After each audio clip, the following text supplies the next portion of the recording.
அனைவருக்கும் வணக்கம். 12ஆம் வகுப்பில் முதல் லெசன் இந்தியாவில் தேசியத்தின் எழுச்சி. இன்ட்ரொடக்ஷன், அதாவது அறிமுகத்தில் என்ன கொடுத்துருக்காங்கன்னா, ஆங்கிலேயர்கள் இந்தியர்களை பொருளாதார ரீதியாகவும் அரசியல் ரீதியாகவும் ஒருங்கிணைத்தார்கள். ஏன் ஒருங்கிணைத்தார்கள் என்றால், நம்முடைய செல்வங்களை முன்பை காட்டிலும் அதிக அளவில் சுரண்டுவதற்காக தான். வரலாறை தேடி போய் நீங்கள் படிச்சிங்கன்னா, இந்திய வரலாறு என்ற ஒரு புத்தகம் சர் ஹென்றி எலியட் என்பவரால் எழுதப்பட்டிருக்கு. அவர் முகமது கஜினி இந்தியாவின் மீது 17 முறை போர் தொடுத்தார், அதாவது படையெடுத்தார் என்று குறிப்பிட்டுள்ளார். அதாவது 17 முறை படையெடுத்தது எதற்காக என்றால், அவர் தோல்வி அடைந்தார். அந்த தோல்வியை ஈடு செய்வதற்காக வெற்றி பெற்றே ஆக வேண்டும் என்று கருதினால் அது தவறு. இந்தியாவில் இருந்த செல்வங்கள் ஒரே படையெடுப்பின் பொழுது அவரால் எடுத்து செல்ல இயலவில்லை. அவ்வளவு செல்வங்கள் இந்தியாவில் கொட்டி கிடந்தது. தொடர்ச்சியான படையெடுப்புகள் மூலமாக அந்த செல்வங்கள் முகமது கஜினியால் தன்னுடைய தாய் நாட்டுக்கு எடுத்து செல்லப்பட்டது என்று சர் ஹென்றி எலியட் என்பவர் தன்னுடைய இந்திய வரலாறு என்ற புத்தகத்தில் குறிப்பிட்டுள்ளார். அப்போது அவ்வளவு செல்வங்கள் இந்தியாவில் கொட்டி கிடக்குது. ஸோ அந்த செல்வங்களை எந்த தடையும் இல்லாமல் ஆங்கிலேயர்கள் அவர்களுடைய தாயக நாட்டிற்கு எடுத்து செல்லணும். அதற்காகத்தான் என்ன பண்ணாங்கன்னா, இந்தியர்களை பொருளாதார ரீதியாகவும் அரசியல் ரீதியாகவும் ஒருங்கிணைத்தார்கள். அதில் வெற்றியும் பெற்றார்கள். அப்போது இந்த அரசியல் ரீதியாகவும் பொருளாதார ரீதியாகவும் இந்தியர்களை ஒருங்கிணைத்தது தான் இந்தியாவில் தேசிய உணர்வு, இந்திய மக்களுக்கு தேசிய உணர்வு என்ற ஒன்று உருவாவதற்கு வழிவகுத்தது. மேலும் இந்தியாவில் தேசிய இயக்கத்தின் பிறப்புக்கும் வழிவகுத்தது. ரொம்ப ரொம்ப முக்கியமான பாயிண்ட் அதுதான். ஸோ ஆங்கிலேயர்கள் நம்மை பொருளாதார ரீதியாகவும் அரசியல் ரீதியாகவும் சுரண்டுவதற்காக, நம்முடைய வளங்கள் செல்வங்கள் பொருளாதாரத்தை சுரண்டுவதற்காக ஒருங்கிணைத்தார்கள். அதனால் இந்தியாவில் இந்திய மக்களுக்கு தேசியம் என்ற உணர்வு தோன்றியது. அது மட்டும் இல்லாமல் இந்தியாவில் தேசிய இயக்கத்துக்கு, அதோடைய பிறப்புக்கு வழிவகுத்தது. ரொம்ப ரொம்ப முக்கியமான பாயிண்ட். கூற்று காரணங்களில் இது போல கேள்வி வருவதற்கான வாய்ப்பு இருக்குது. அடுத்து, சோஷியல் ரிஃபார்ம்ஸ் இன் 19th century அப்படின்னா என்னென்னா, 19ஆம் நூற்றாண்டில் தொடங்கப்பட்ட சமூக சீர்திருத்த இயக்கங்கள், அந்த இயக்கங்கள் மேற்கொண்ட போராட்டங்கள், அதனைத் தொடர்ந்து மேலை கல்வி பயின்ற இந்தியர்கள், அந்த மேலை கல்வி பயின்ற இந்தியர்கள் தங்களுடைய குடிமை உரிமைகளுக்காக முன்வைத்த வேண்டுகோள்கள், சமர்ப்பித்த மனுக்கள் ஆகியவற்றை ஆரம்ப புள்ளிகளாக கொண்டு தான் இந்தியாவுடைய தேசிய இயக்கத்தின் வரலாறே தொடங்குது. அப்போது 19ஆம் 20ஆம் நூற்றாண்டுகளில் சமூக சமய சீர்திருத்த இயக்கங்கள் தோன்றியது. அந்த அமைப்புகள் பல்வேறு சீர்திருத்த கருத்துக்களை வலியுறுத்தி போராட்டங்களை மேற்கொண்டது. உதாரணத்துக்கு சொல்லணும்னா, பிரம்ம சமாஜம் சொல்லலாம், பிரார்த்தனா சமாஜம் சொல்லலாம், ஆரிய சமாஜம் சொல்லலாம், ராமகிருஷ்ண இயக்கம் சொல்லலாம், நாம்தாரி இயக்கம் சொல்லலாம், நிரங்காரி இயக்கம் சொல்லலாம், அலிகார் இயக்கம் சொல்லலாம். இதுபோல் எண்ணற்ற இயக்கங்கள் தமிழ்நாட்டில் சமரச சுத்த சன்மார்க்க சங்கத்தை சொல்லலாம். இதுபோல் அமைப்புகள் 19ஆம் நூற்றாண்டில் தொடங்கிய அமைப்புகள். அடுத்ததாக மேலை கல்வி பயின்ற இந்தியர்கள். இந்த மேலை கல்வி பயின்ற இந்தியர்கள் மேலை நாட்டில் இருக்கக்கூடிய இலக்கியங்களை வாசிக்கிறார். சுதந்திரம் என்றால் என்ன, சமத்துவம் என்றால் என்ன, சகோதரத்துவம் என்றால் என்ன என்பதை குறித்தெல்லாம் வாசிக்கிறார். அரசியலமைப்பு என்றால் என்ன, மக்களாட்சி என்றால் என்ன என்பதை குறித்தெல்லாம் வாசிக்கிறார்கள். அப்போது ஆங்கிலேயர்கள் இந்தியாவில் எந்த தன்மையான நிர்வாகத்தை பின்பற்றுகிறார்கள் என்பது மேலை கல்வி பயின்ற இந்தியர்களுக்கு புரிய வருகிறது.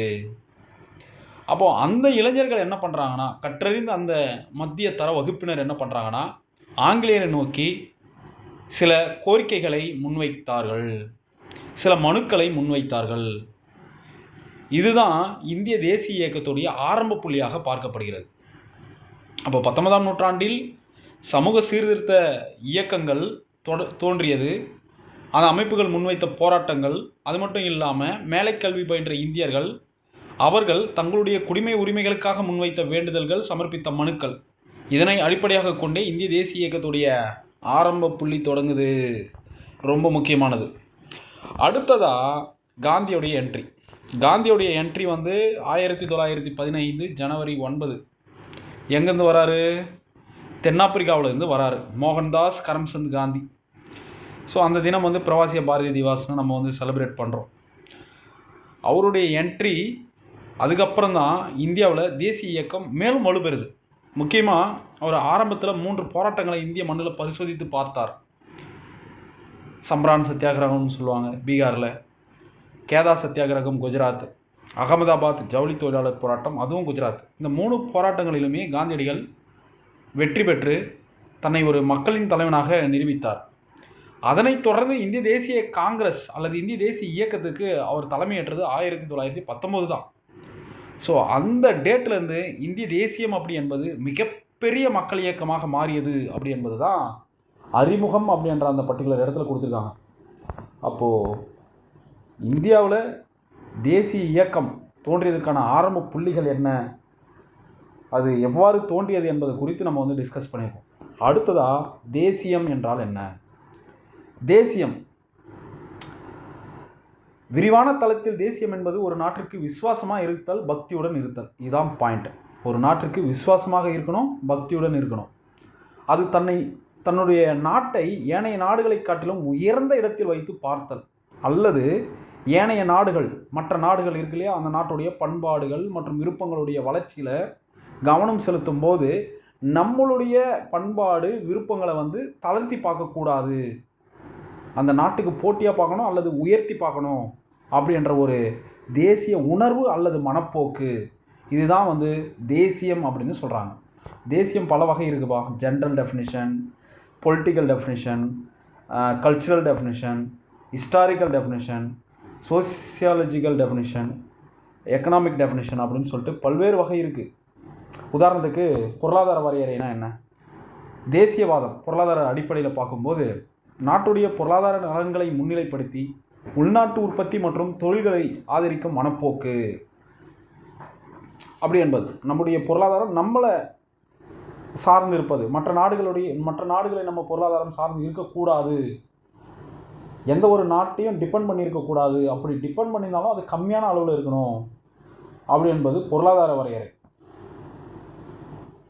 சோசியாலஜிக்கல் டெஃபினிஷன் அப்படி என்பது ஒரே வரலாறு, மொழி, கலாச்சாரம், இன அடையாளம் ஆகியவற்றை பகிர்ந்து கொள்ளும் மக்களிடையே தோன்றும் ஒற்றுமை உணர்வு. இந்த வார்த்தை தான் இம்பார்ட்டன்ட். மக்களிடையே தோன்றும் ஒற்றுமை உணர்வு. இந்தியா வந்து வேற்றுமையில் ஒற்றுமை உள்ள ஒரு நாடுன்னு சொல்லுவான். ஸோ கன்னியாகுமரியில் இருந்து காஷ்மீர் வரைக்கும் நம்ம வந்து பார்த்தோம்னா நம்மளுடைய பண்பாடு, கலாச்சாரம், மரபு, பழக்க வழக்கங்கள் எல்லாமே மாறுபட்டு இருக்கும். ஆனால் இந்தியா ஒரு தேசம் என்று வரும்போது நம்ம அனைவரும் ஒருவரே அப்படின்ற அந்த ஒற்றுமை உணர்வு வருது பார்த்தீங்களா, அதுதான்.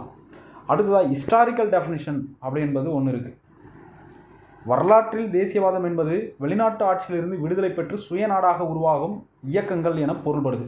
உதாரணத்துக்கு இந்திய விடுதலை போராட்டத்தின் போது தோன்றிய அந்த இந்திய தேசியவாதம், அதை நம்ம எடுத்துக்கலாம். கல்ச்சுரல் டெஃபினிஷன் ஒன்று இருக்குது. தேசியவாதம் என்பது ஒரு நாட்டின் மொழி, கலாச்சாரம், மரபு, பாரம்பரியத்தை பாதுகாப்பதும் வளர்ப்பதும் அப்படின்ற கான்செப்டில் வருது. இதெல்லாம் வந்து நேஷ்னலிசம் அப்படின்னா என்ன என்பதுக்கான டெஃபினிஷன்மா. இதெல்லாம் நீங்கள் ரொம்ப தெரிஞ்சுக்க வேணாம். புக்கில் இருக்கிற டெஃபினிஷன் இதுதான். என்ன டெஃபினிஷன் இருக்குது? விரிவான தளத்தில் தேசியவாதம் என்பது அல்லது தேசியம் என்பது ஒரு நாட்டிற்கு விசுவாசமாகவும் பக்தியுடனும் இருத்தல் என பொருள் கொள்ளப்படுகிறது.